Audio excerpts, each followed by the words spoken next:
Hello Ja. Ni aku nak beritahu kau ni, kau jangan terkejut pula Memang betul lah kawan baik kau tu, si Iwan tu.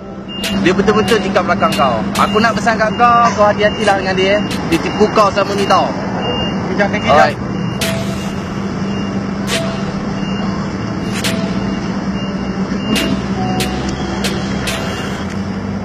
Ja!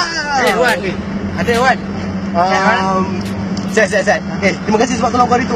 Ada hal lah kawan kan? Ni aku dah Tak. ambil lah.